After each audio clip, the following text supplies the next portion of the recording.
Coucou! Tu veux comprendre et arrêter la protection de ressources chez ton chien? Tu veux des solutions? Rejoins-moi dans 5 minutes. À tantôt! Eureka.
Salut tout le monde! Bienvenue à cette émission aujourd'hui. Je pense qu'il y a eu comme un manque de volume en tout début quand j'ai parlé. Fait que oui, on est là aujourd'hui pour parler de protection de ressources. Fait que juste pour m'assurer que tu m'entends bien et que le son est bon de ton côté, fais-moi des likes, fais-moi des cœurs pour me dire que tu m'entends bien. Je veux juste être sûre que de ton côté, avant que je parle. Fait que je vais attendre les likes et je vais attendre les cœurs pour être sûr que ça rentre. Fait que là, il y a peut-être eu un moment de stéréo. Oui, c'est bon, on me fait plein de pouces. Yay! Excellent, super. Fait que bienvenue en si grand nombre aujourd'hui. Oui, on va parler de protection de ressources. Fait que ce que je souhaite, c'est t'apporter des outils pour prévenir. Hein? Il n'y a rien de mieux que la prévention. Fait que je vais t'apporter des outils pour t'aider à prévenir cette protection de ressources-là. Je vais te donner également des choses à faire pour que peut-être tu fais déjà puis que tu n'as pas conscience que ça peut avoir un réel impact sur le comportement de ton chien. Fait qu'on va regarder ça aussi aujourd'hui et je t'apporte des solutions, bien entendu.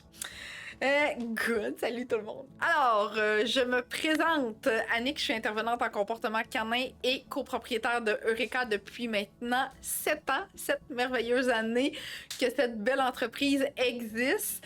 On a souligné en début mars, pas la semaine dernière, mais en début mars, on a souligné les 2 ans d'émissions en direct que je t'offre de façon hebdomadaire, donc à chaque semaine, mercredi à 19h.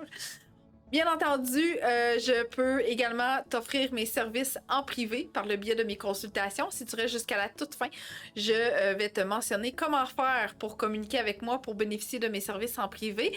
Et tu vas aussi pouvoir entendre les témoignages de mes clients sur l'effet que ça a eu dans leur quotidien avec leur merveilleux chien. Donc, puis là, en plus, je me suis dit, là, aujourd'hui, la semaine passée, on a essayé de se rendre à 20, ça a super bien été. Là, cette semaine, j'aimerais ça qu'on se rende jusqu'à 30 personnes qui m'écoutent en direct. Donc, maintenant que je me suis présentée, à ton tour, présente-toi, dis-moi de quelle région tu m'écoutes, quelle race de chien partage ta vie et quel âge a ton chien ou tes chiens, peut-être que t'en as plus qu'un aussi. Donc, écris-moi ça en commentaire. Je suis curieuse de savoir de où tu m'écoutes. Si tu restes jusqu'à la toute fin également, je vais te donner un cadeau gratuit que j'offre à chaque semaine à toutes les personnes qui ont été présentes à m'écouter en direct. Je t'invite également fortement à m'écrire en commentaire tes questions sur le sujet, donc le sujet de la protection de ressources aujourd'hui. Fait écris-moi ça en commentaire. Je vais me garder du temps durant l'émission d'aujourd'hui pour pouvoir y répondre en direct. Donc, je sais pas si c'est parce qu'il y a un petit délai, mais moi, je ne débute pas tant que je n'ai pas les informations sur quelle région tu m'écoutes, quelle race de chien partage ta vie. Peut-être que je parle trop, hein? Peut-être que je vous entertain trop. Fait que là, vous oubliez d'écrire. Ah, ça rentre! Yay! Donc, Montérégie, oh, le beau Pablo! Wow, des îles de la Madeleine! Allô, Myriam avec un beau golden! Malamute de Rimouski, 3 ans et demi, Sherbrooke avec un cavalier King Charles, Arthur, Lac-Saint-Jean avec un Golden, Ontario avec 2 coqueurs américains, good, Saint-Eustache avec un Golden et un Sprinter, excellent. Ah oui, la belle Romy et le beau Théo. Excellent, good. Fait que vous êtes déjà plusieurs personnes à m'écouter. Napierville avec un coqueur de 3 mois. Wow! Katia, je suis curieuse. Je pense que tu étais là la semaine dernière, mais je suis curieuse de savoir si tu es là à titre préventif ou Samy démontre quelques signes de protection de ressources déjà. Allô, Karine des Laurentides. Saguenay avec un pitbull husky d'1 an. Excellent. Super. Ah, là, vous voyez, c'est drôle, hein? D'habitude, tu vois Oreo. Et là, ben, tu as la chance de voir Patchy. Patchy qui est souvent là, hein, en consultation. Mes clientes pourront en témoigner. Patchy est souvent ici. C'est comme un ombrage quand je t'en rencontre avec elle. Elle me fait très rire. Je fais même faire de l'obéissance. Des fois, c'est elle qui est là pour apprendre des trucs à mes clients. Et on voit le petit nez à nickel, ma petite grise.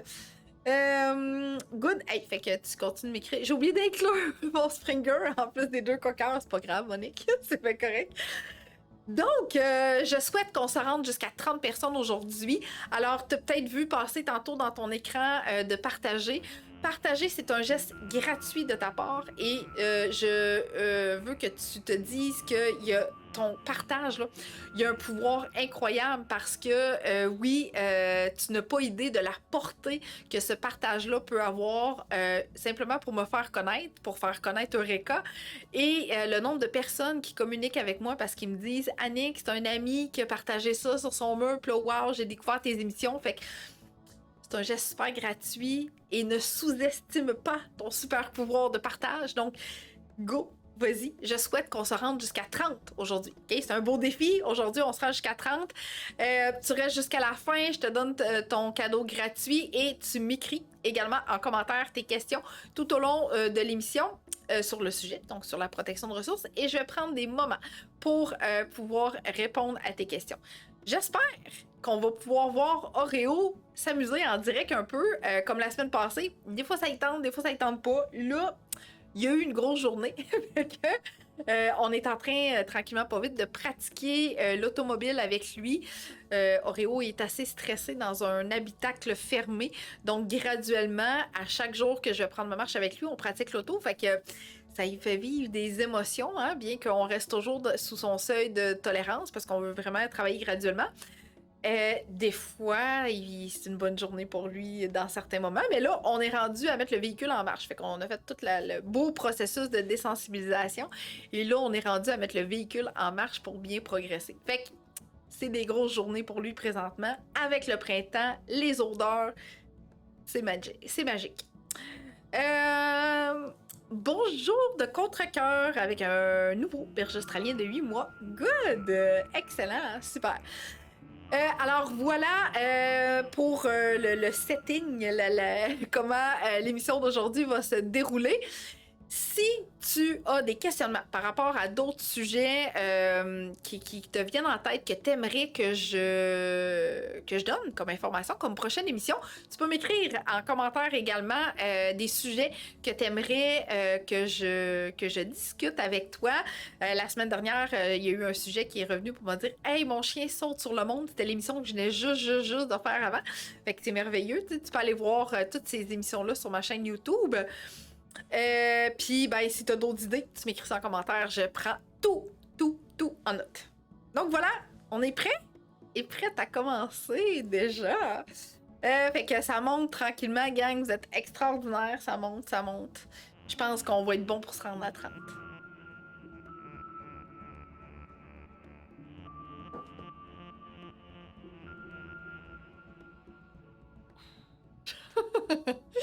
Écoute, je t'ai laissé entendre la petite musique de fond qu'on a mis, c'est vraiment cool. Alors, allons-y. Maintenant, j'adore ça de faire participer. Hein? J'aime ça, bien que tu me vois dans ton écran, puis moi, je vois tes commentaires, puis je vois qui est là, puis qui commente. J'aime ça de faire participer pareil, plutôt que d'avoir comme une présentation statique, puis je ne fais que parler. Ça aide les autres personnes aussi à se sentir moins seules. Donc, ça peut être réconfortant, parfois, souvent, de sentir que il n'y a pas juste nous autres qui vivent ça avec notre chien. Ça peut arriver à d'autres personnes aussi.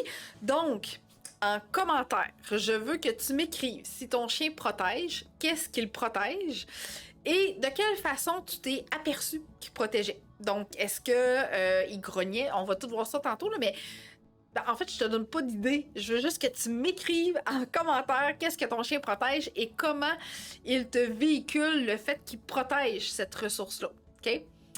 Toutes les réponses sont bonnes. C'est merveilleux, hein? Toutes les réponses sont bonnes. Ça va m'aider à t'offrir encore plus de contenu aujourd'hui avec tout ce que moi j'ai dans ma tête puis que je veux te véhiculer. Et également, ben c'est ça, comme je te disais, ça aide aux personnes à se sentir moins seules. Et toutes les réponses sont bonnes. Alors, je commence. OK? Je commence parce que oui, hein, Annick a vécu avec un chien qui faisait de la protection de ressources. En fait, mon premier border collie protégeait beaucoup ses jouets. Okay? Donc, ses jouets lui appartenaient tous. il partageait pas facilement, OK? Mais bref, c'était pas un chien qui côtoyait vraiment beaucoup d'autres chiens, fait que j'ai pas mis l'emphase sur ce travail-là vraiment, et ça n'a jamais escaladé à un point où il a démontré des signes d'agressivité, soit envers nous, soit envers les autres chiens. Il avertissait, tu sais, il faisait va-t'en. Ça finissait là, puis ses amis chiens arrivaient à bien le comprendre. Fait que j'ai pas vraiment travaillé ça avec Scott. Oreo! Petit Oreo, quand il est arrivé à la maison, je me suis aperçue, il y avait une petite tendance à pas vouloir tant partager ce qu'il y avait dans son bol de nourriture. Fait qu'on a travaillé graduellement, tu sais, à faire en sorte que, hey, regarde, quand je m'approche de ton bol, quand les chats s'approchent, je te rajoute de la nourriture supplémentaire, puis c'est vraiment de la bouffe extrêmement bonne. Fait que ça s'est super bien passé. On a bien progressé. Maintenant, il peut manger dans un bol multi-animal et ça va bien. Par contre, quand ça a été réglé, ben là, il s'est dit, pourquoi pas protéger mes os maintenant? Et là, par protéger ses os, c'était envers nous, les humains. Donc, tantôt, là, au fur et à mesure que tu vas voir et que je vais te mentionner ce qui se passe dans le corps de ton chien quand il protège, eh bien, je l'ai vécu avec petit Oreo qui est devenu grand. C'est arrivé dans l'adolescence, en fait. Sa protection au niveau de ses os, c'est arrivé dans l'adolescence. Donc, t'es pas tout seul. Annick, intervenante en comportement canin, a modifié ce comportement-là chez son beau Oreo.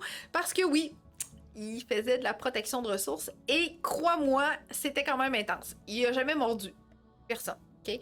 Il a jamais mordu personne, il a jamais mordu aucun de mes animaux. Mais on y a vu des petits sourires apparaître sur le bord des babines, là, tu sais, avec un beau set dedans, tout beau, tout propre pour dire « Hey, approche pas de mes affaires. » OK?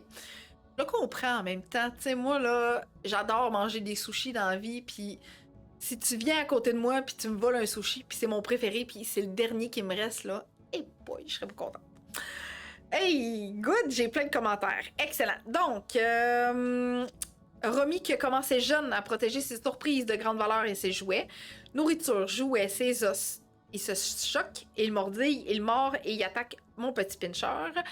5 golden, wow! J'ai une femelle en particulier qui protège ses jouets, nourriture contre les autres chiens en grognant et en jappant. C'est rendu qu'elle leur jappe après, des fois quand elle est juste à côté. Pablo, c'est sa nourriture, ses os précieux. Des fois, il se protège lui-même aussi. J'aime donc bien ça, Julie. Il se protège lui-même. Mais c'est ça pareil, pauvre petit coco. Il veut pas se faire flatter, il grogne, ensuite il mord ou il snap s'il a pas le temps de grogner. Petit Pablo, il se protège lui-même, je vais retenir ça, j'adore ça. Max 15 mois, fait de la protection de ressources avec les jouets. Il fait son alpha. Il vole les jouets des 2 autres. Et ça, même si j'ai des doublons de jouets, ouais. Les autres le comprennent et le laissent faire, mais c'est un peu injuste. En effet, Monique, t'as tout à fait raison.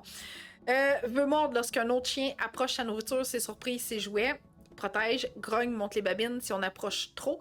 Fait ça avec un jouet neuf, une nouvelle gâterie. Si on n'approche pas quand il a assimilé que c'est à lui et qu'on lui enlève pas, il vient nous montrer et on peut toucher à ces choses. Good. Il fait ça juste avec du nouveau. Son manger, ses plus vieux jouets, il fait pas ça du tout et il fait pas ça avec nos 2 bébés minous non plus.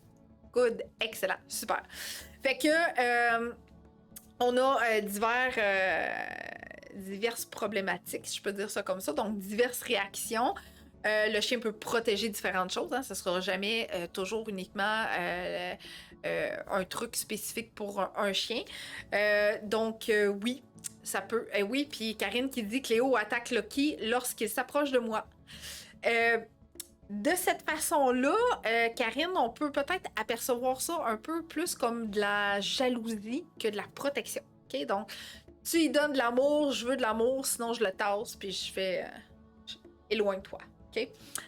Il fait de la protection de ressources avec tous les jouets. Bol d'eau, bol de nourriture. Seulement avec les chiens. Les femelles, c'est des pleurs de ski, voulant dire donne-moi-le s'il vous plaît. Ah, OK.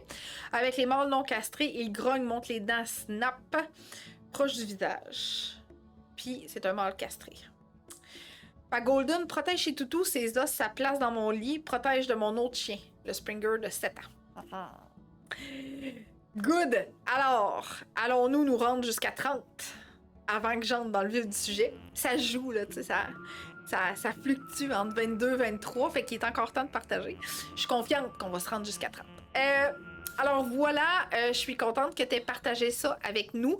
Comme je t'ai dit, toutes les réponses sont bonnes. Toutes les questions vont être bonnes aussi aujourd'hui, également en lien avec le sujet.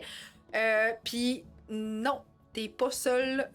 Souvent, c'est un comportement en fait qu'on va voir apparaître quand même assez rapidement chez le chien. Quand ça se développe sur le tort, ok? Quand le chien avait aucun type de protection de ressources en arrivant à la maison durant la période d'adolescence, puis après ça, oups, tout bonnement, c'est un comportement qui apparaît.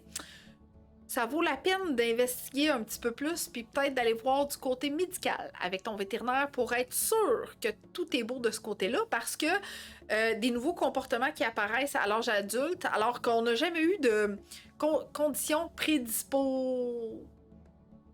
je m'en allais dire prédisposantes, mais je sais même pas si ça existe. En tout cas, bref, des signes avant-coureurs. Ça, c'est mieux.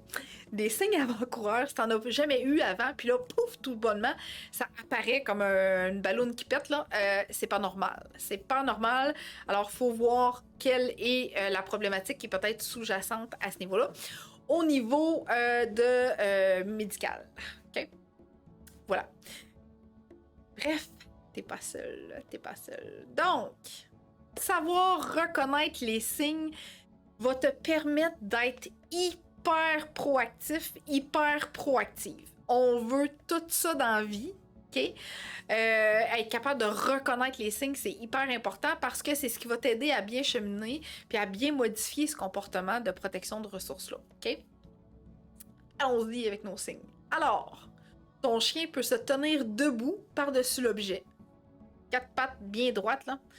L'objet, il est soit ici en dessous de la gueule ou en dessous du corps. Puis le chien est droit, puis il te regarde. Puis là, c'est comme, ne t'approche pas parce que je suis sur le point d'aller vers autre chose. OK? Fait que de se tenir debout par-dessus l'objet, ça peut être un premier signe. Ça peut être se coucher carrément sur l'objet. Comme ça, si tu me le voles, je vais le sentir, tu sais. Fait que là, je l'ai pas écrit, mais ça peut être ça aussi. T'sais, le chien peut se coucher carrément par-dessus l'objet, bien que ça ne veut pas uniquement dire ça. Là, il peut être super confortable. Là, j'ai pas la photo, là, mais mon chien, ça y arrive des fois d'apporter son os avec lui puis de se coucher la tête sur l'os. Puis si j'arrive puis que je prends l'os, ça ne dérangera pas le moindre du monde. Puis tu sais, si tu vois sur sa plateforme, ici, là, son os, il est là. Comme ça, ici, là. Son os était avec lui sur son lit, tu sais. Ça arrive souvent qu'il l'amène avec lui sur son lit, et puis, tu sais, quand je mets ses gouttes, quand j'ai besoin de mettre ses gouttes, il apporte son os avec lui sur son lit. Puis là, ben, je dis down, parce que je dis down pour qu'il se couche sur le côté. Puis là, des fois, là, c'est comme dans ses jambes, je le prends, je le tasse, puis... Fait que, y a pas de protection à ce niveau-là. Okay? Fait que se tenir debout par-dessus l'objet, ça peut signifier ça, mais faut quand même voir l'ensemble du corps, qu'est-ce qui t'envoie comme signaux également. Okay? Les yeux de baleine, tu sais, qui fait comme ne t'approche pas, en est une signification. Okay? Hey, on est rendu à 26? Je suis sûre qu'on va se rendre à 30. Il grogne ou elle grogne. Ça, on sait tous et toutes que quand notre chien grogne, ça veut dire quelque chose. Puis on en parle tellement souvent dans le milieu canin maintenant de quand ton chien grogne, punis-le pas, va pas plus loin, dis merci, hein? Éloigne-toi, au contraire, parce que ce qu'on veut, c'est que ces signes-là et que ces comportements-là reviennent plus souvent. Donc, oui, grogner, ça peut dire « Hey, oh, stop, ne t'approche pas plus près. » OK?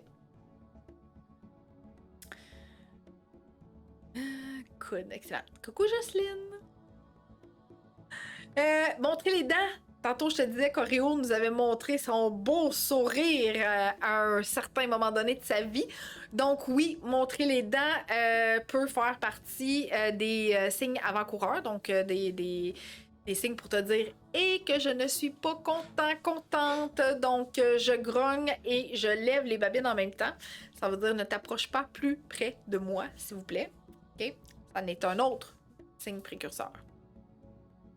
Te fonce dessus. OK? T'arrives, puis là, ton chien te fonce dessus, puis t'arrives pas à réaliser, puis tu fais comme, ben voyons, qu'est-ce qui vient de se passer? Pourquoi pourquoi tu m'attaques? Qu'est-ce qui se passe? Tu sais? Ça vaut la peine d'observer. T'es-tu en train de manger? T'es-tu en train de gruger un os? Est-ce que son os était proche? Est-ce que son jouet était proche? T'es-tu penché pour aller chercher quelque chose qui y appartient? Te pencher pour aller chercher quelque chose qui protège et te relever après peut faire en sorte que ton chien va te foncer dessus. Malheureusement. OK? Fait que oui, te foncer dessus, ça peut être un signe pour te dire je protège mes ressources. Petite Patchy que je disais qui est jamais bien loin et sur le point de tout faire tomber. C'est Patchy. C'est ça. T'as vois pas, là, mais hey boy. J'avais de l'entraîner, pareil comme Oreo. Pour qu'elle dorme pendant que je t'en rencontre, ce serait merveilleux. Avaler l'objet. Alors, ton chien a bien du fun, là. Il vient de te voler une paire de bobettes. Pars avec, là. Et puis là, tu veux donc ben pas qu'il parte avec ça, c'est dégueulasse. En plus, il a pris ça dans le lavage. Fait que là, tu pars après ton chien. On va y venir tantôt à ça. Puis là, ton chien, il veut donc ben pas que tu y enlèves son trésor. Fait qu'il l'avale. Et là, catastrophe, il l'avale. Catastrophe, là. Si ça reste pris dans le système digestif, t'es dans le caca. C'est le cas de le dire. Fait que s'il avale un objet, ben ça peut vouloir dire, ça peut vouloir te mentionner que il fait de la protection de ressources parce qu'il veut pas que tu y enlèves. Fait que plutôt que d'avoir pas la chance, là, mais la malchance que tu lui enlèves quelque chose, il va préférer l'ingérer et l'avaler. Fait que là, ça a vraiment des répercussions très, très intenses qu'on n'aime pas du tout. Donc, voilà. Okay. Je prends ma pause de questions. J'ai vu que j'ai eu des commentaires et des questionnements. Monique qui me dit « Je mets mes coqueurs en cage quand je donne des os pour ne pas prendre de chance. Je suis la seule à donner et ôter les os dans ma famille quand ils ont fini. Okay. Je pense qu'il pourrait avoir de la bataille, mais je n'essaye pas. Parfait. J'utilise des récompenses pour ôter les os. C'est de plus en plus facile de les retirer. En effet, on va voir ça tantôt, Monique. C'est une excellente option que tu as déjà de mise en place. C'est parfait. Excellent. Et Monique qui me redit Max, coqueur de 15 mois, grogne tout le temps, mais quand il est content. C'est difficile parfois de faire la différence entre le grognement content et le grognement agressif. Il y a beaucoup d'autres signes, Monique, que Max peut t'envoyer effectivement quand il grogne. Je peux t'en nommer quelques-unes, là, mais dans ma formation complète de frustré et apeuré à calme et confiant, c'est une formation complète sur les signes que ton chien est confortable et inconfortable pour t'aider à mieux le comprendre aussi. On pourra te mettre le lien en commentaire dans quelques instants si tu veux te la procurer. Tu l'écoutes à ton rythme et elle te reste pour une période d'1 an. Donc, quand ton chien grogne parce qu'il va protéger une ressource, souvent le corps va être raide, la tête va être penchée vers le bas, tu vas voir le blanc des yeux, ça se peut que le poil hérisse, les oreilles par en arrière, fait que la queue qui branle pas pantoute est vraiment comme fixe, figée. Fait que ça vaut la peine d'observer tout le corps en général qui se produit quand Max va venir grogner. Romy ne fait pas de protection avec nous, juste avec les autres chiens. Avec Théo, au début, quand ça arrivait, elle le fixait et le pourchassait et ça pouvait finir en altercation. Ouais. Donc là, elle voulait éloigner Théo de sa ressource, donc en le pourchassant, bien sûr. Donc, mais c'est bien, effectivement, que Romy ne fasse pas de protection envers les humains. Ça aide à effectuer le travail qu'on a besoin de faire ensemble. Excellent.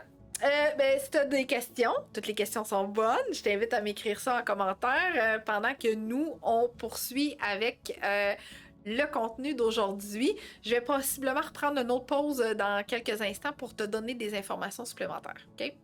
Avec ce qui s'en vient.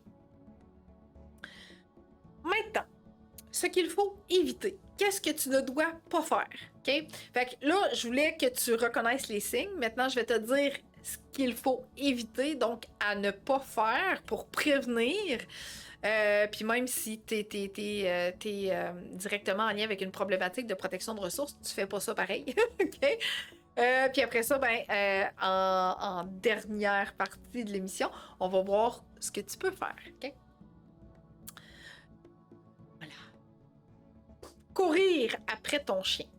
Dans toutes les circonstances de ta vie, tu ne cours jamais après ton chien. OK? S'il t'a volé quelque chose, tu cours pas après. S'il sauve avec son jouet dans la gueule, tu cours pas après. C'est pas un jeu, c'est pas un amusement. Même si ton chien il a de l'air donc ben content que tu y cours après, tu cours pas après ton chien. Ce n'est pas un jeu, tu n'es pas un chien, ce n'est pas ton ami humain. C'est pas un type de jeu à avoir avec ton chien. OK? Pourquoi? Parce que courir après ton chien, ça vient augmenter l'effet de se sauver avec quelque chose. Donc, ton chien va être porté à beaucoup plus se sauver avec ce qu'il a dans sa gueule. Puis, ce qu'on veut, c'est l'effet contraire. OK? Ça peut brimer ton rappel. Donc, quand tu as besoin d'appeler ton chien, il fait comme, ben, d'habitude, tu cours après moi, pourquoi je reviendrais? Non, cours après moi, comme tu fais d'habitude. Donc, ça peut briser ton rappel ou ça peut faire en sorte que ton rappel va être de plus en plus difficile. OK?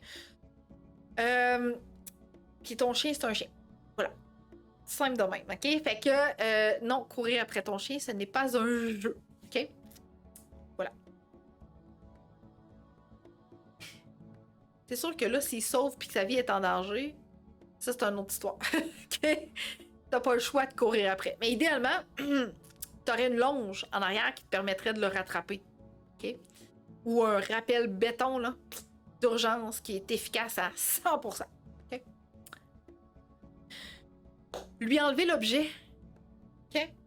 Peu importe ce que c'est, tu te dois de mettre en place une stratégie pour ne pas avoir à lui enlever l'objet. Là, tantôt, on parlait de faire un échange. Faire un échange, c'est bien. OK? Mais quand tu fais un échange, faut pas que ton chien soit en mode je cherche quelque chose, là. Parce que là, OK, tu m'as donné quelque chose, mais tu m'as enlevé quelque chose. Ce que tu m'as enlevé, il est où? Où tu l'as mis? Fait qu'il faut que quand on effectue un échange, faut pas que le chien soit toujours en perpétuelle recherche. Qu'est-ce qui se passe? Où t'as mis? Où t'as mis ce que tu m'as enlevé? OK? Mais non, définitivement, on n'enlève pas un objet. Bien sûr, bien entendu, à certains moments donnés dans la vie, ça se peut que pour sa santé, t'as pas le choix d'y enlever. OK? Mais on va souhaiter que tu vas être capable de mettre des choses en place pour pas avoir à en arriver là. OK? Je te mets dans un contexte. Depuis qu'Oreo est bébé, depuis qu'il est à la maison, OK? J'ai pratiqué 2 choses primordiales. 1, mon rappel. 2, lâche. Je voulais qu'il lâche.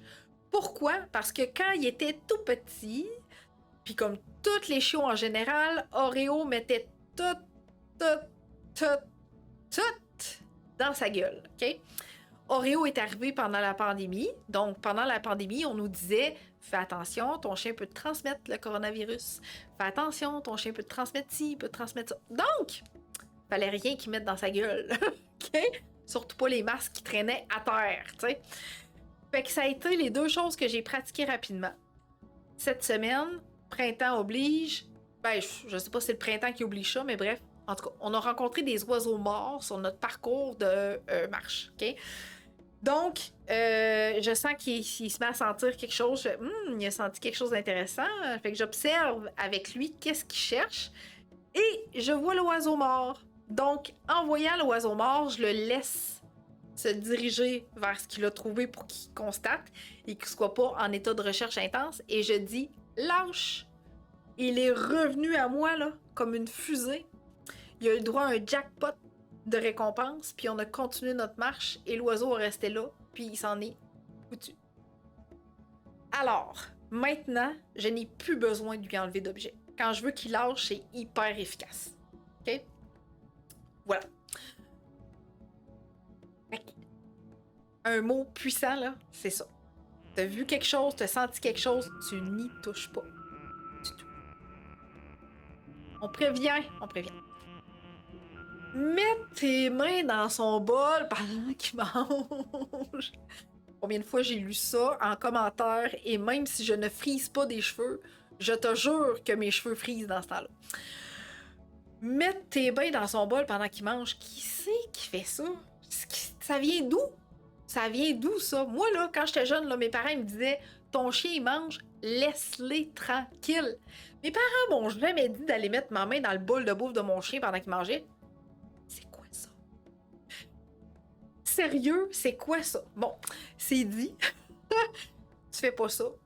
Il y a aucune raison de faire ça. Aucune.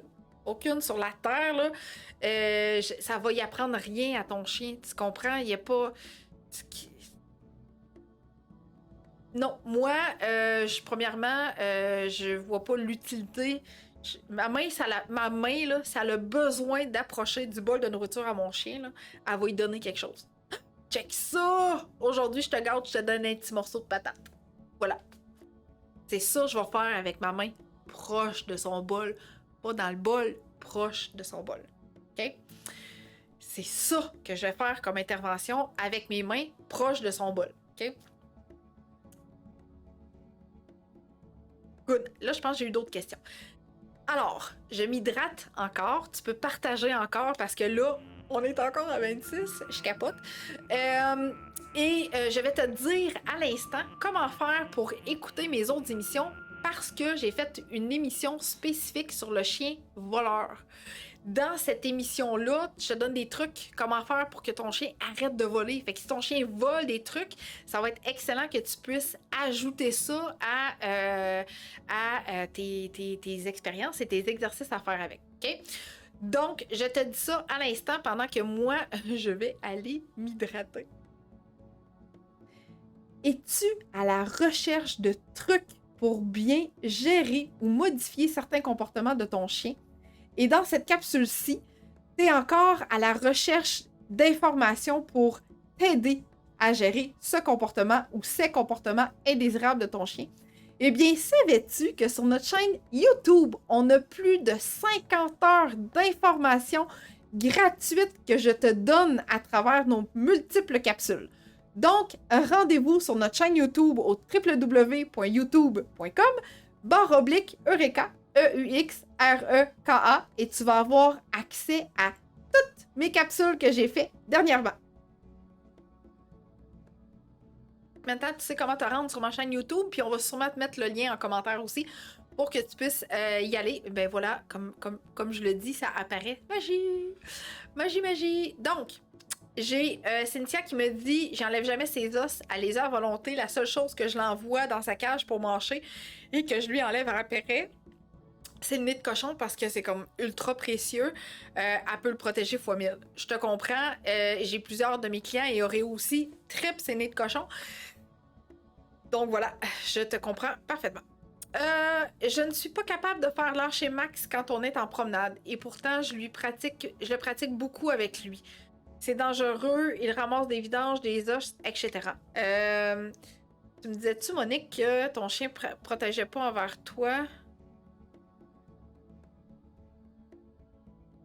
Tu m'as pas dit, mais bref, ça se peut que dans des contextes différents, ça soit difficile pour Max de lâcher. Fait que malgré le fait que tu pratiques peut-être énormément dans ta maison, chez toi, etc., peut-être que tu aurais besoin de repratiquer des choses comme ça à l'extérieur avec... bref, je te donne un petit truc, là, mais tu pourrais peut-être pratiquer avec un jouet. Je pense qu'il ne protège pas ses jouets, en tout cas, je pense. Mais dans mon émission sur le chien qui vole, j'en parle de ça, fait que peut-être que ça pourrait te donner d'autres trucs à ce niveau-là pour qu'à l'extérieur, ça se poursuive. Voilà. OK, donc on repart. Hey, vous avez pas de questions? C'est fantastique. J'ai des personnes exceptionnelles qui m'écoutent, c'est ça? Fait que bref, pose-moi tes questions si t'en as, ça va me faire plaisir de reprendre un moment pour répondre à tes questions dans pas tellement longtemps. OK? Merci, merci.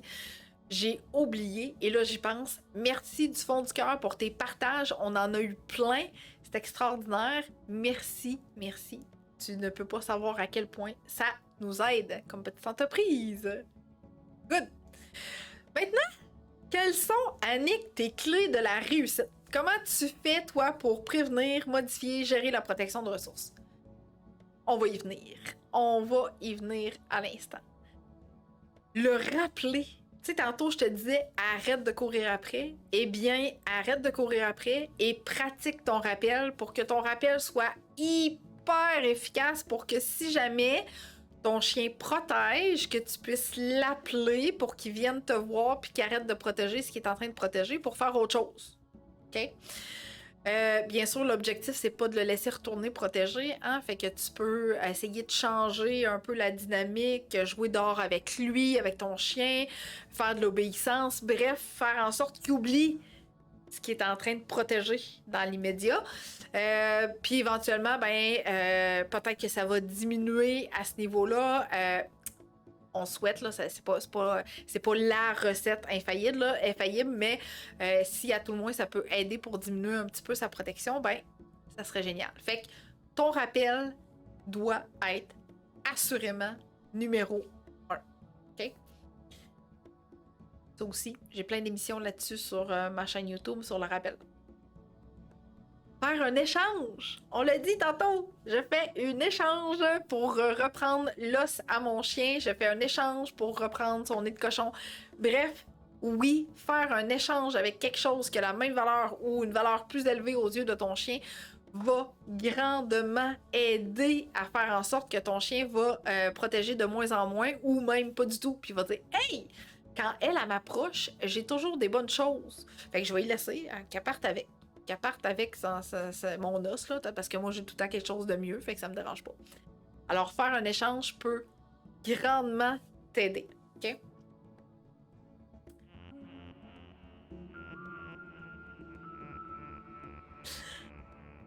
Ne pas lui enlever si c'est un objet qui lui appartient, OK? Plus tu vas chercher à lui enlever des choses, plus ton chien va se méfier. OK? Là, bien sûr, si c'est quelque chose qui peut être un danger dans sa vie, t'as pas le choix, là, tu essaies de faire un échange, tu le rappelles, bref, t'essayes tout ce que je t'ai dit aujourd'hui. Mais si c'est un objet qui appartient, qu'il n'y a pas de chance qu'il le détruise, ne lui enlève pas. OK? Laisse-y. OK? Parce que plus tu vas enlever sans faire un échange, ou il y a même certains chiens que même si t'enlèves en faisant un échange, ça augmente la protection de ressources. Fait qu'il faut que tu sois quand même prudente à ce niveau-là. Donc, si c'est un objet qui lui appartient, qui n'a pas de danger pour sa vie, puis qu'il peut continuer à avoir, puis que tu sais que si tu t'en occupes pas ou tu t'en préoccupes pas, il va faire ses petites affaires, puis ça va finir là, tu y laisses l'objet. OK? Ou sinon, tu peux... je vais y arriver. Je suis en train de dépasser ce que je m'en viens de te dire. OK? Fait que si ça lui appartient, tu ne lui donnes pas. Tu ne lui enlèves pas. Tu lui donnes, tu lui enlèves pas. C'est ça que je veux dire. Lui donner dans sa cage, ou un enclos, ou même derrière une barrière. Fait que là, je vois que vous avez plein de belles choses de mis en place déjà, mais oui, définitivement, si ton chien protège des choses, puis que y a quand même un faut qu'il se nourrisse, faut qu'il gruge, ça fait partie de son quotidien. Alors oui, tu peux le faire de façon sécuritaire en le mettant dans sa cage, dans un enclos, derrière une barrière, bref, de façon sécuritaire à condition, bien entendu, que tout ça se passe bien, puis que l'intégration à la cage et à l'enclos soit encore vraiment quelque chose de hyper bien maîtrisé pour ton chien. OK? Hey! On est rendu à 29. Il manque une personne, gang! Ah oui, j'ai oublié de te dire, tu peux aussi identifier des personnes si tu penses qu'une personne pourrait assister à mon émission puis que ça te tente pas trop de partager, tu peux la taguer. Ça serait peut-être notre 30e. OK. Avec le printemps, c'est la folie. Mon chien découvre les roches dans mon parterre et les transporte partout. My God. As-tu un truc? Je veux pas qu'il s'étouffe avec la rocaille. Aïe, aïe, aïe, ouais. Tu pourrais peut-être... Je réfléchis longuement parce que je réfléchis quand Oreo était tout petit. J'avais beaucoup de roches sur mon terrain aussi. Fait que j'accompagnais beaucoup Oreo. J'étais souvent avec lui pour jouer avec lui, y faire découvrir d'autres choses. Je l'éloignais toujours de l'endroit où on avait des roches. J'ai appris le lâche rapidement. Après ça, qu'est-ce que tu pourrais faire? J'ai-tu encore la vidéo? J'ai peut-être pu... Je regarde voir si j'ai encore la vidéo d'un truc interactif qu'on a installé après notre balcon. C'est une corde. En fait, c'est une corde que tu accroches après un arbre ou après un balcon, j'ai plus l'image, que tu peux suspendre avec un jouet différent toujours au bout de la corde. Okay? Fait qu'une corde élastique que tu suspends soit après un pilon de ton balcon, après un arbre, pour encourager ton chien à tirer puis à essayer de voir comment il peut faire pour défaire ça. Bref, enrichir ton terrain. Si tu as une place où tu as de la pelouse, tu peux faire des jeux de recherche avec ton chien, cacher des gâteries dans la pelouse, cacher des croquettes, l'encourager à chercher. C'est ça. Dans le fond, il faut que sur ton terrain, quand ton chien est à l'extérieur, il faut que tout soit plus intéressant que ta rocaille. Parce que c'est sûr que plus il va aller là, plus tu vas intervenir, plus tu vas l'empêcher parce que tu veux pas qu'il avale des roches pour sa santé. Ben lui, ce qu'il comprend, c'est que chaque fois que je vais là, on me donne de l'attention, on vient me chercher, il y a quelque chose qui se passe. Fait que plus tu donnes de l'attention à ça, plus le chien va recommencer à aller là. Okay? Fait que dans ces moments-là, il faut être hyper prudent pour être proactif puis enrichir ton terrain ailleurs de cet endroit-là. Puis ça va finir par disparaître à un moment donné. Il va perdre cette habitude-là. Moins tu vas donner de l'attention, plus il va être porté à aller ailleurs parce que tu vas enrichir des endroits différents sur ton terrain. Okay? C'est une excellente question en passant, Katia. Cynthia, pourquoi parfois il protège une chose et un autre jour non? Je m'explique. Avant, elle protégeait les souliers sur le tapis. OK? Maintenant, elle ne le fait plus du tout. Elle ne protège jamais ses boulistiques et un beau jour, j'ai voulu lui déprendre de la craque du divan pour lui redonner et elle m'a snappé. Quelle excellente question, Cynthia. En fait, là, la protection de ressources peut être causée par le fait que le chien a développé ça, donc tout au long de sa croissance, etc. Mais, et surtout, le chien qui a rien à faire peut se trouver quelque chose à faire. OK?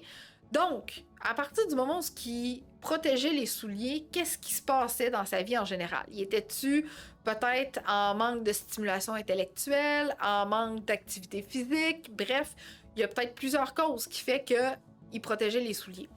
Est-ce que le fait de protéger les souliers vous empêchait de sortir? Faisait en sorte que vous lui donniez de l'attention, puis à un moment donné, vous vous êtes dit, ben là, je suis tannée, là, je vais mettre des souliers ailleurs, puis je vais aller chercher les souliers ailleurs, mettons, OK? Voilà. Pour l'explication des souliers devant la porte. Maintenant, le boulistique dans la craque de sofa, définitivement, ton chien l'avait caché là pour pouvoir le reprendre plus tard sans que personne y touche. Et toi, t'as découvert cette cachette secrète. Et ton chien ne voulait pas que tu touches à son trésor caché. Mon précieux. Okay. Fait que là, clairement, aurait fallu que tu laisses l'os dans le craque de sofa. Ou sinon, que tu sois un peu proactive en sachant que ton chien fait déjà un peu de protection de ressources. Tu aurais pu observer. Donc, tu trouves le trésor. Que fais-tu, petit chien? T'es pas là? Parfait. Je m'assois sur le sofa. T'es pas là encore? Ok, je peux prendre ton os. Mais là, si tu t'assois à côté de la craque, puis que t'as un chien qui arrive en courant, tu gardes tes deux mains sur toi et tu fais « Oh, allô, petit chien, j'avais pas vu que t'étais là! » Et tu te lèves et tu vas chercher des munitions pour faire de l'échange. OK? Parce que là, ça te prend de l'échange pour ressortir le boulistique de là. OK? Même si toi, là, dans ta tête, là, tu veux tellement y redonner, pauvre petit, tu sais, je faisais juste vouloir te le donner, moi, c'est tout. Le chien, sa perception, c'est de trouver mon trésor, touche pas à mon trésor. OK?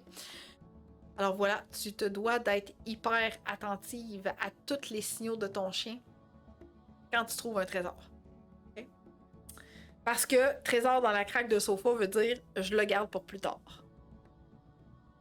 J'espère que ça a bien répondu à tes questions. Cynthia, ben c'est ça, en plus je viens de voir que tu voulais redonner, tu sais, mais c'est ça.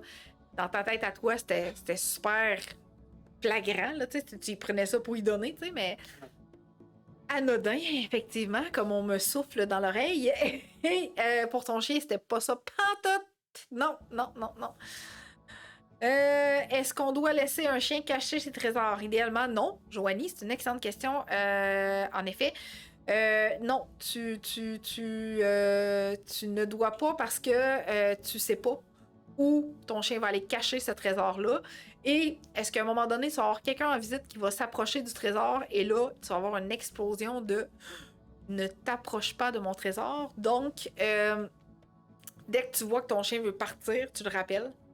Rappel de feu. Tu rappelles ton chien pour qu'il revienne dans la même pièce. Dans la même pièce que toi. Puis une fois que tu es là, puis que tu peux surveiller, puis voir ce qui se passe, tu peux encourager ton chien à manger son os. Ou s'il mange pas du tout, tu fais de l'échange. Puis tu ramasses, puis tu caches, puis tu caches, tu le sers, puis tu essaies d'y redonner à un autre moment. Ça peut être dans sa cage, dans son enclos, derrière une barrière. OK? Fait que toi, si tu sais que ton chien est vraiment porté à aller cacher des choses, puis qu'il peut protéger après, offre-lui dans un endroit où il n'a pas la possibilité, ben il peut toujours cacher dans sa cage en dessous ses couvertes, mais bref, au moins, tu le chercheras pas tellement loin. OK? Voilà. Pour la question de cacher. Excellent. Donc, là, moi 2 secondes. Non, je l'ai pas. Bon, voilà. OK. C'est le réflexe que j'avais. Excellent. Super. Good. Donc, je cherchais quelque chose que je voulais te montrer, mais bref, je ne l'ai pas trouvé. C'est pas plus grave que ça. Ce que tu te dois de retenir, en fait, c'est de déceler tous les signes précurseurs. OK? Donc là, on me dit, mon chien part cacher ces choses. Je ne l'avais pas mis dans les signes précurseurs, mais oui, s'il prend quelque chose puis il va le cacher, tu sais qu'éventuellement, il va peut-être faire de la protection envers l'objet qu'il va avoir caché à quelque part. OK? Fait que savoir reconnaître les signes précurseurs va définitivement t'aider.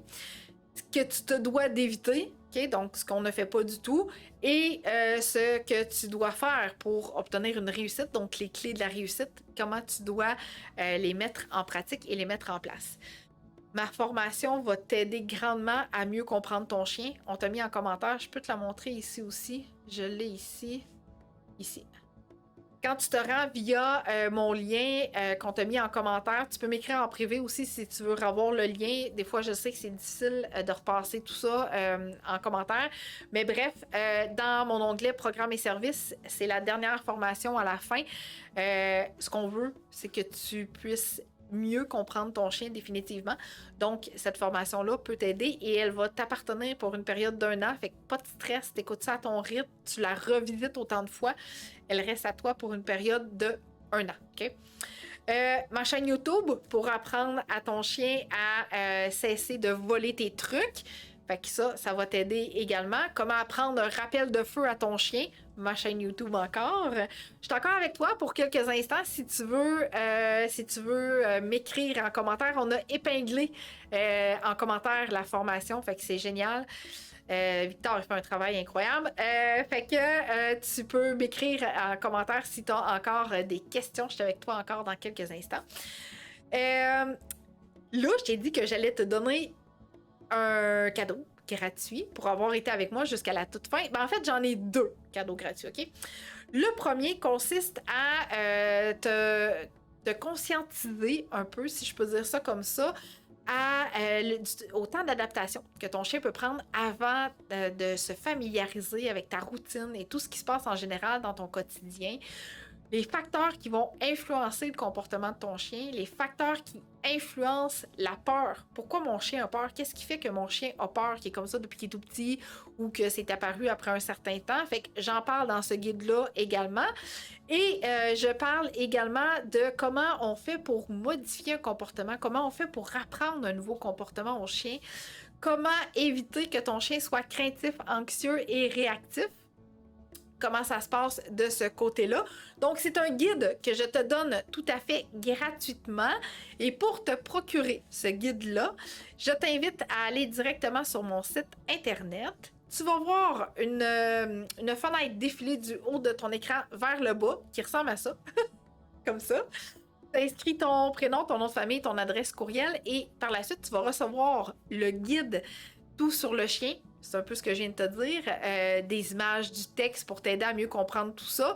Donc, c'est un guide que tu vas recevoir dans ta boîte de courriel. Tu peux valider dans ta boîte de courriel indésirable si jamais tu ne le reçois pas. OK? Premier cadeau gratuit. Ça fait plaisir, Karine. Deuxième cadeau gratuit, lui, tu m'écris en privé pour que je puisse te donner le lien. En fait, c'est pour obtenir ton guide des 8 étapes pour bien accueillir ton chien. Donc, à l'intérieur de ça, je te parle des mordillements, de la socialisation, de la routine. Je te donne des idées de recettes à mettre dans des cognes aussi également et dans des jouets interactifs. Donc, lui, tu peux m'écrire en privé pour que je t'envoie le lien, mais on pourra aussi te le mettre en commentaire si tu veux revoir ces liens-là. OK? J'ai eu d'autres questions. Fait que pendant que toi, tu peux aller t'abonner à mon site internet pour obtenir ton guide, je vais en profiter pour répondre aux questions que j'ai reçues. Donc, on me dit, j'étais assise sur le divan avec mon pincher qui mâchouillait un jouet. Notre BA a descendu les escaliers et a couru sur le divan pour prendre le jouet. OK. Résultat, jappement plus, grognement. Et notre BA a voulu mordre et le petit. Mon bras y a passé et il m'a mordu. Aïe, aïe, aïe. T'as voulu... J'imagine que t'as peut-être voulu t'interposer entre les deux, je sais pas trop. Bref. OK. Fait que là, de ce que je peux comprendre, c'est que ton BA a entendu ton pincher qui mâchouillait un jouet et là, pouf, une explosion de protection de ressources. Donc là, il y a eu une pourchasse, si on peut dire ça comme ça, pour reprendre le jouet et une altercation avec morsure. Colin. Fait que définitivement, il y a beaucoup de gestion qui doit être mise en place de ton côté. Dans des moments où ce que tu veux jouer avec ton pincher, je pense que je mettrais une barrière dans les escaliers pour pas que ton BA puisse avoir accès durant ce temps-là. Pas de jouet en présence ni d'un ni de l'autre pour l'instant, définitivement. Jusqu'à temps qu'on mette un processus, je pense qu'on a un appel découverte ensemble dimanche, là, fait que la gestion de ton environnement va être la clé de ta réussite puis empêcher les comportements à court terme. Fait que barrière dans tes escaliers, t'empêches pas ton chien de jouer pendant ce temps-là. Quelqu'un d'autre peut s'occuper du BA à l'étage ou je sais pas trop où. Mais voilà. Good. Comment éviter qu'elle se fâche après les autres chiens? Élise, est-ce que c'est une question par rapport aux protections de ressources? Est-ce que c'est un sujet que tu veux que je discute? Bref, j'ai besoin de plus de détails parce que je comprends pas tellement ta question. Si, question. Ben, ça fait plaisir, Karine. Donc, oui, exactement. Ben, c'est ça. Fait que oui, souvent, on s'interpose. Puis là, ben, malheureusement, c'est l'humain qui écope. Ça arrive des choses comme ça. Fait que gestion de l'environnement, plus. Good! Hey, t'as été extraordinaire. On est encore 25 personnes jusqu'à la toute fin. Fait que tu visites mon site internet, tu t'abonnes pour obtenir ton guide Tout sur le chien gratuitement. On va te mettre en commentaire ou tu m'écris en privé pour avoir ton guide des 8 étapes pour bien accueillir ton chiot. Et si tu souhaites obtenir ma formation complète de façon autonome pour mieux comprendre ton chien, on t'a mis également le lien en commentaire.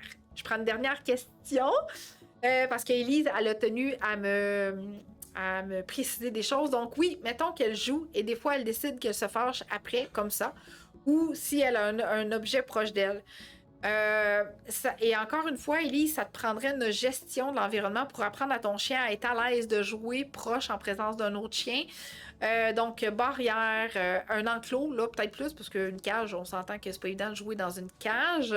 Fait que, oui, une gestion de l'environnement, lui apprendre que quand elle joue, tout se passe bien, il n'y a pas de danger, puis ça empêche le comportement de se produire. Parce que là, le danger que tu étais en train de vivre, c'est que le comportement se produit, t'es pas capable de prédire.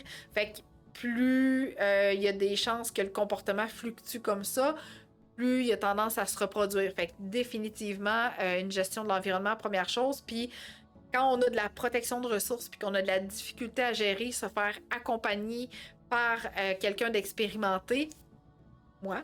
Donc oui, en passant, je l'ai vécu avec Oreo, OK? Je l'ai travaillé avec Oreo, mais j'ai également suivi une formation complète sur la protection de ressources.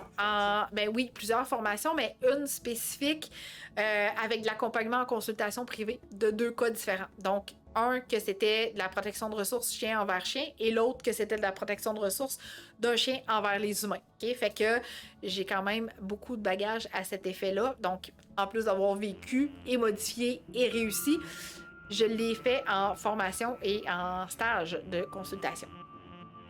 Voilà. Donc, si tu as besoin de mon aide, reste encore pour quelques instants parce que je t'explique dans quelques minutes comment faire pour communiquer avec moi pour réserver un appel découverte et tu vas avoir accès en même temps aux témoignages de mes clients. Donc, on se dit à la semaine prochaine, mercredi, 19h, même heure, même poste. Et on va discuter encore de sujets intéressants sur le comportement canin. Et si tu as des suggestions, c'est encore le temps de m'écrire tout ça en commentaire. Et si tu m'écoutes en rediffusion, pose-moi tes questions pareil. Dès que j'ai un moment, ça va me faire plaisir de venir y répondre. Bonne semaine! J'ai parcouru la route sur laquelle tu te retrouves aujourd'hui. J'ai déjà atteint ma destination et je suis là pour t'aider à raccourcir ta courbe d'apprentissage et ton chemin vers le succès. Je l'ai fait et j'en ai aidé d'autres à le faire. En voici la preuve. Une petite Charlotte qu'il était impossible de laisser toute seule à la maison parce qu'elle faisait de la grosse anxiété de séparation, elle jappait, elle hurlait. Puis même quand quelqu'un restait avec elle à la maison, si un de ses maîtres partait, ben, elle jappait pour pouvoir partir avec lui. En tout cas, c'était vraiment difficile. Puis j'avais fait une demande de recommandation, à qui se référer pour justement un problème de réactivité puis d'anxiété de séparation. Puis c'est toi en fait qui était venu proposer tes services. Puis j'avais fait des petites recherches sur toi. Puis j'avais vraiment aimé ce que j'avais vu. Puis là j'ai regardé un peu ta chaîne YouTube. Puis j'avais trouvé ça vraiment bon. Puis ça m'a charmée, puis je me suis dit, c'est elle qu'il me faut. Mais on est capable maintenant de partir des 35 minutes et tout va bien, puis on voit que c'est sur la bonne voie. Puis sincèrement, j'ai trouvé ça vraiment une bonne idée, parce que j'avais jamais pensé, mais c'est vrai que ça change vraiment beaucoup le comportement d'un chien quand quelqu'un d'inhabituel est dans l'environnement. On va se le dire, là, ça permet aussi... même si toi, je sais que tu es vraiment loin de Québec, ben, qu'on puisse quand même faire les rencontres. Puis, non, ça a été vraiment une très belle expérience. J'ai vraiment aimé ça, travailler avec toi, Annick, parce que tu es super patiente, très dynamique. Puis, le travail qu'on a fait ensemble, ça a vraiment changé notre vie, là. Ça l'a beaucoup aidé, puis on le recommande beaucoup. Tout s'est amélioré de A à Z. Finalement, après la première rencontre, là, tout de suite, j'ai fait, ça a super bien été. J'ai aimé ça. C'est facile. Tu as ton chien, tu nous montres comment faire ou avec des capsules. Fait que c'est vraiment le fun. Ça donne aussi la possibilité aux gens qui, je sais pas où tu fais, mais c'est de justement pouvoir avoir accès à des conseils avec une professionnelle. La plupart des techniques et conseils qui ont été donnés ont été beaucoup, justement, et faciles à comprendre, des bonnes étapes à suivre, très clair comme discussion, comme façon de donner les informations. Donc, j'ai absolument rien à dire, là, une belle structure. Déjà qu'on en cherchait un comportementaliste canin depuis un certain temps. Il n'y en avait pas beaucoup disponibles en soi. J'ai vu beaucoup de tes capsules aussi en ligne que je trouvais super intéressant. Je trouvais que c'était bien structuré, c'était bien monté. Donc, à un moment donné, j'ai fait un petit appel à tous dans notre fameux groupe là, des bergers. Puis, tu m'as tendu la perche et j'ai vu la belle opportunité. Puis, je regrette absolument pas. Est-ce que tu savais que plus un comportement se répète dans le temps, plus ce sera long et difficile à modifier parce que le comportement a eu le temps de se reproduire trop longtemps. Alors toi là, vas-y rapidement, réserve un appel découverte avec moi pour qu'on discute ensemble de comment je peux t'aider à travers nos téléconsultations. Un 20 minutes super bien investi, on va jaser ensemble de tes objectifs et de tes besoins pour que je puisse t'aider à modifier ce ou ces comportements indésirables. Donc, rendez-vous sur mon site internet au www.eureka.ca, EUXREKA.ca, /découverte, pas d'accent.